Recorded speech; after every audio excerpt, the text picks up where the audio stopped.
अच्छा स्वामी जी, देखिए अब बहुत सारे लोग हैं और सबकी बॉडी अलग-अलग तरीके से अलग-अलग मामलों में रिएक्ट करती है। बहुत सारे लोग ऐसे हैं जिनकी नसें गर्मियों के मौसम में फैलती हैं, शरीर में पानी कम होता है और बीपी लो होने लगता है।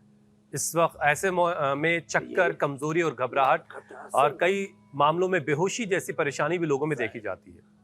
अब स्वामी जी, ऐसे लोगों के लिए फोन कट कुछ गया है ऐसे तो घरेलू उपाय बताइए जिससे लोगों को तुरंत राहत मिल पाए। अगर इस तरह के कुछ इंडिकेशंस उनको दिख रहे, इस तरह के लक्षण हैं, तो वो तुरंत राहत पा सके।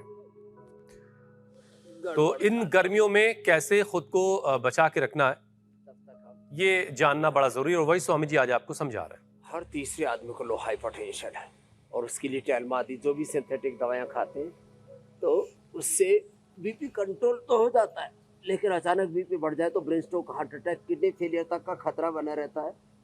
तो थैंक यू पीसीआर फोन जोड़ दिया। वैसे हम अनकट ही रहते हैं, ये तो थोड़ा बहुत तो व्यवधान जिंदगी में आता ही रहता है। जी मेरे भाई हुसैन जी, मेरी बहन मीनाक्षी जी, स्वामी जी, ब्लड मैं ये कह प्रेशर रहा का था प्रॉब्लम कि खाना हर चाहिए। एक व्यक्ति का अपना जो अलग-अलग मौसम के लिए उसका उसकी बॉडी का रिएक्शन का तरीका अलग-अलग है।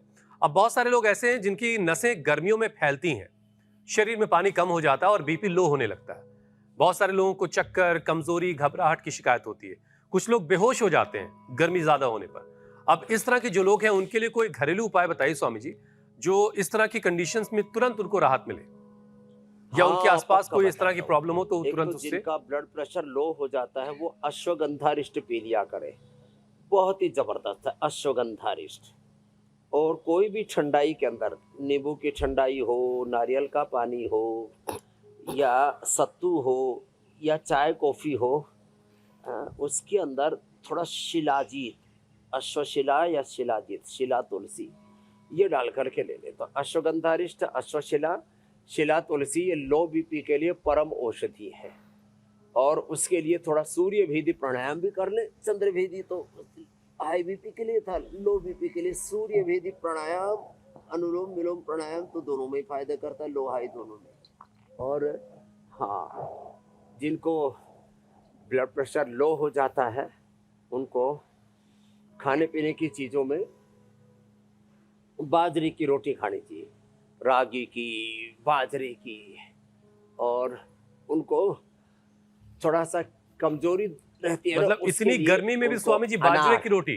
अनार का सेवन तो भाई देखो हम 365 दिन, हाँ लो बीपी वालों के लिए जरूरी है।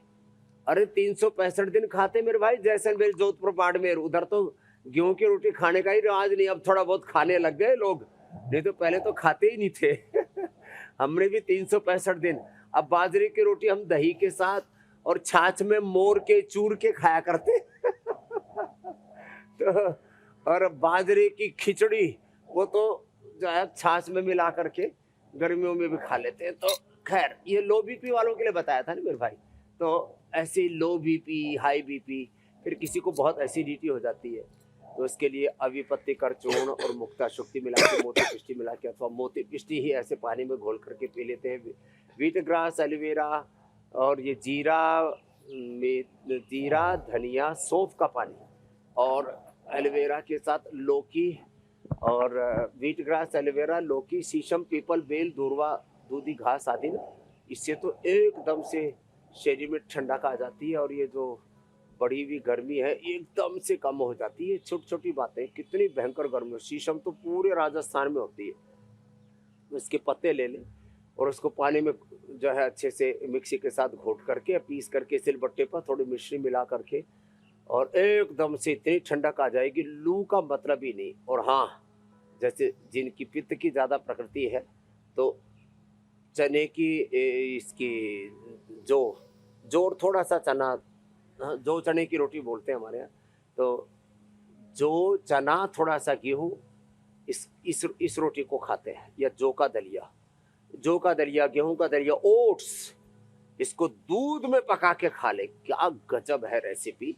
और कब्ज भी नहीं होगा, पोषण भी पूरा मिलेगा, और गर्मी का तो मतलब ही नहीं लग जाए। तो इतनी अच्छी अच्छी चीजें हैं ये, जिनका सेवन किया करें ना।